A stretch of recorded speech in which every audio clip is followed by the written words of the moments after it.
सुजाता एक धनपति परिवार में जन्मी थी और उसका विवाह अनाथ पिंडक के बेटे के साथ हुआ था। वह बहुत घमंडी थी, दूसरों का सम्मान करना नहीं जानती थी और अपने पति और उनके माता पिता की आज्ञाओं को सुनना पसंद नहीं करती थी। ऐसे ही उनके रवैये के कारण परिवार में रोजाना कलह होता रहता था। एक दिन जब भगवान बुद्ध अनाथ पिंडक के घर गए तो उन्होंने घर में शोरगुल सुना और पूछा कि यह कैसा शोर है। अनाथ पिंडक ने कहा, भगवान, यह मेरी पुत्र वधू सुजाता है। वह अपनी सास, ससुर या पति की बात मानती नहीं है। वह आप भगवान का आदर सम्मान भी नहीं करती है। बुद्ध ने सुजाता को अपने पास बुलाया और उससे शांति से बात की।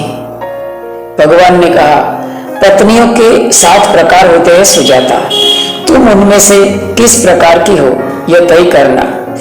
भार्या सत्य में कहा गया, सत्य खो इमे सुजाते पूरी सस्य भार्यायो कतमा सत्य, यानी कौन सी 7 ऐसी भार्याएं होती है। वधक समा, चोरी समा, अय्य समा, माता समा, भगिनी समा, सखी समा, दासी समा, यह 7 प्रकार होते हैं। तासम त्वम कतमाति, उनमें से तुम किस प्रकार की हो सुजाते। सुजाता, कुछ पत्नियां बुरी और अनिच्छनीय होती है। कुछ पत्नी ऐसी होती है जो परेशान करने वाली होती है। वह दुष्ट, क्रोधी, निर्दयी और अपने पति के प्रति वफादार नहीं होती। यह वधक समा अर्थात घातकी जैसी पत्नी है। दूसरे प्रकार की पत्नी चोर जैसी होती है। वह अपने पति द्वारा कमाए गए धन को बर्बाद कर देती है। यह चोरी समा भार्या है। एक पत्नी ऐसी है जो मालिक की तरह होती है। वह आलसी है और केवल अपने बारे में सोचती है। वह क्रूर है और उनमें दया नहीं होती है। वह हमेशा अपने पति को डांटती रहती है या गपशप लड़ाती रहती है।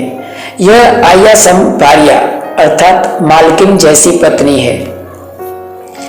सुजाता, कुछ पत्नियां अच्छी और प्रशंसनीय भी होती है। कुछ पत्नियां ऐसी होती है जो माँ के समान होती है। माँ के समान अपने पति के साथ व्यवहार करती है। वह दयालु और करुणामयी होती है और अपने पति के साथ बेटे जैसा व्यवहार करती है और उसके पैसे का बहुत ध्यान रखती है। यह माता समा पत्नी है। एक पत्नी ऐसी होती है जो बहन की तरह होती है। वह अपने पति के प्रति सम्मान रखती है जैसे एक छोटी बहन अपने भाई के प्रति सम्मान रखती है। वह विनम्र होती है और अपने पति की इच्छाओं का पालन करती है। यह भगिनी समा पत्नी है। एक पत्नी ऐसी होती है जो मित्र के समान होती है।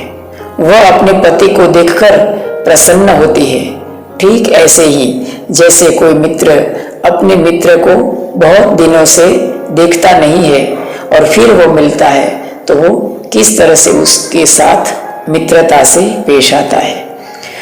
वह पत्नी कुलीन, गुणवान और वफादार होती है। यह सखी समा पत्नी है सुजाता। और एक पत्नी ऐसी होती है सुजाता जो दासी की तरह होती है। जब उसकी कमियां बताई जाए तो वह समझदार पत्नी की तरह व्यवहार करती है। वह शांत रहती है और कोई गुस्सा नहीं दिखाती।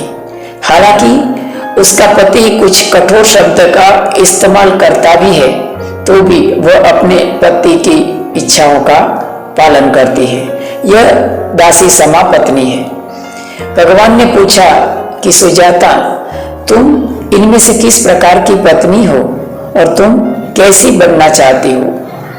भगवान ने ये शब्द सुनकर सुजाता को अपने पिछले आचरण पर शर्म आई और उसने कहा, भगवान, आज से मुझे अंतिम उदाहरण के रूप में समझे, क्योंकि मैं एक अच्छी और समझदार पत्नी बनूंगी।